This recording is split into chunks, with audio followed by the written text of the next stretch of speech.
guys, it's Evie here and welcome back to my channel, or if you are new here, welcome. I hope you decide to stick around and subscribe. Today's video is going to be about protein pricing, so marketing strategies to get you to pay more. So if that is something you are interested in, just make sure you stick around and let's get into the video. It's no secret that fitness and nutrition has gained a lot of traction over the last few years. With the rise of TikToks, Instagram Reels, we see so much more influence. We see a lot of what I eat in a day, how I achieve X amount of protein, for example. It's also no secret that a high protein diet can't sustain your satiety levels for longer, as protein is the most satisfying macronutrient as well. And along with a high protein diet and some weightlifting, you can actually lose fat and gain muscle at the same time, which this is called like changing your body composition. And with my algorithm, this is kind of what I see a lot of. Along with all of this, a lot of people are now jumping on the high protein bandwagon. It's now coming to my attention that supermarkets are using this trend to their advantage to bring out a lot of high protein alternatives and basically put the pricing up just because that is high in protein. I feel like the original food trends that we probably saw 5-10 years ago is a lot of low carb, no carb, or low sugar. And this is what supermarkets were using to their advantage to get people to pay for more just because something has a sticker on it that says low carb, because that's what's going to catch people's attention, because that was the trend at the time. And those were the diets that people were following. But now we don't really see that as much because protein mania has changed the game. When the box says high protein, we just add that to cart. It started off with protein powders, protein balls, protein shakes, but now everything has a protein alternative. There is protein cookies, there is protein pancake mix, protein water. Whatever you want, there is most likely a high protein alternative to it. Retailers are rushing to create high protein alternatives to keep up with the demand of how popular this high protein diet trend is.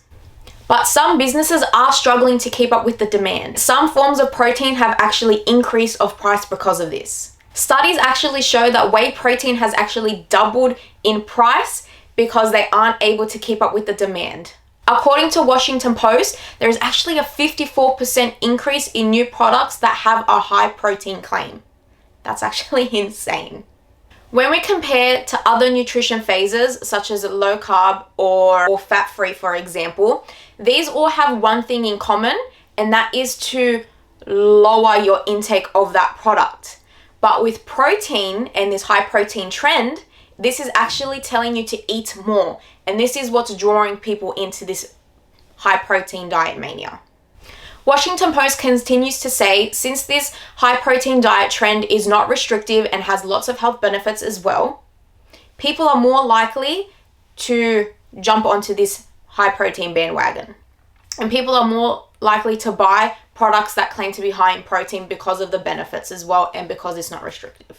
So with all of this, I've noticed that brands are using this to their advantage, and they're being very smart and strategic with their marketing. So what they're doing is they get the same product, they add some protein to it, add that high protein sticker onto their packaging, and they just jack up the price. And with how the economy is going, the raise in cost of living, it's just getting harder and harder to maintain this kind of lifestyle. Apart from meat products, because you can't really add more protein to that, yogurt is a great example. So I feel like yogurt is probably the #1 product that I've seen that has so many different alternatives and has so many different high protein claims. Like if you go into like Coles or Woolworths, you will just see like 10 different high protein yogurts, and you'll just notice that those yogurts are just so much higher in price compared to just the normal yogurts. Speaking of yogurt, when I was actually scrolling through the Woolworths website, I actually really struggled to find a yogurt that did not have some sort of advertising on it, whether that was fat-free, lower in sugar, or high protein. There was just always something on that packaging. And this just shows that brands know what they're doing. They know that people aren't going to sit there looking at the nutritional label. They're going to see that advertising on that tub of yogurt, and that's what's going to draw people in, and that's what people are going to buy. If somebody is in like a fat loss phase, they'll probably go for the fat-free yogurt. If someone is like in a high protein phase, they're going to go for the high protein yogurt. They are just using the advertising of the yogurt to jack up the price because they know that's people are just going to see that and just add to cart. This is why it's important to understand and read the food labels, because sometimes the packaging and the advertising on the container can mislead consumers in a way. And I'm going to show you an example as well. When you are looking at the food label, make sure that you are looking at the per 100 gram column, because every brand and every product has a different serving size, and they will use that serving size to promote their product.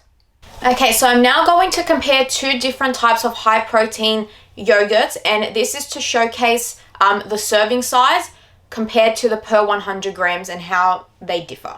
Using two yogurts that are sold at Coles, and now that I'm looking at it, they've actually raised the price on the Coles brand one. It used to be $6, it's now $6.50.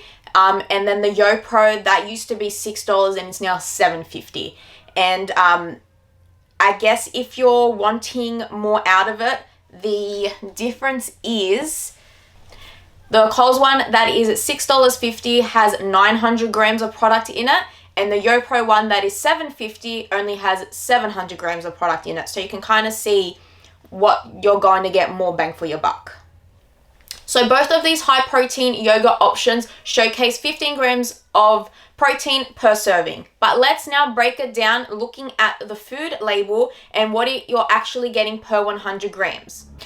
As you can see, the YoPro yogurt has 9.5 grams of protein per 100 grams, whereas the Coles yogurt only has 7.5 grams of protein per 100 grams.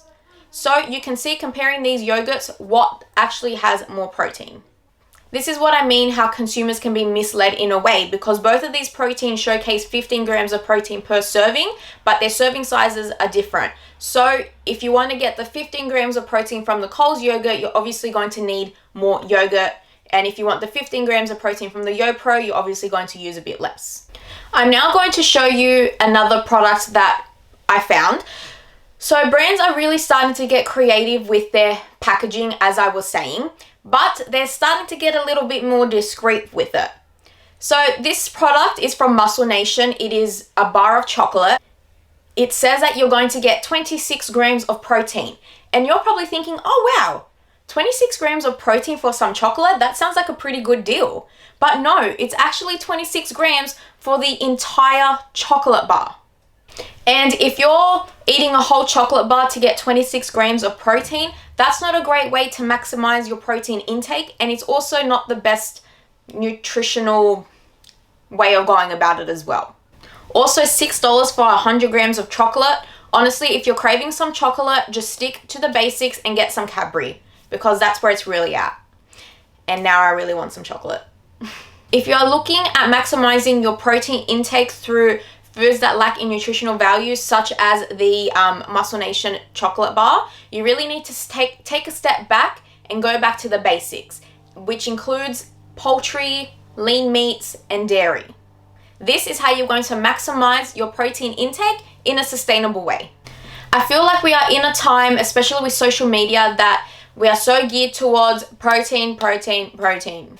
And we also live in a time where everything is very convenient as well, but not everything needs to be convenient. Spending a few minutes in the kitchen to create a really delicious, nutritional, high protein snack or meal is not really gonna hurt you. Unless you burn yourself or cut your finger off, of course. Consuming and creating foods don't really need to be hard, and we need to stop overcomplicating things.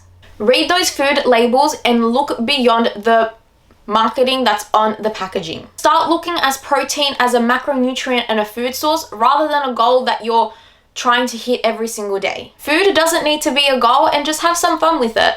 In conclusion, this high protein diet trend, just like any other trend in the past, has retailers scrambling to come up with products, which can ultimately mean that it's going to cost more for that alternative.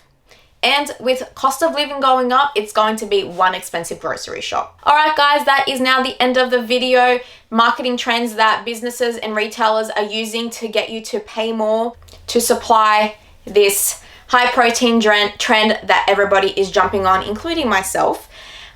If you did like this video, please make sure you give it a thumbs up, leave a comment and subscribe, as it helps me out so much. I hope you guys are having an amazing day wherever you are, and just remember that one bad day isn't a setback and tomorrow can always be better.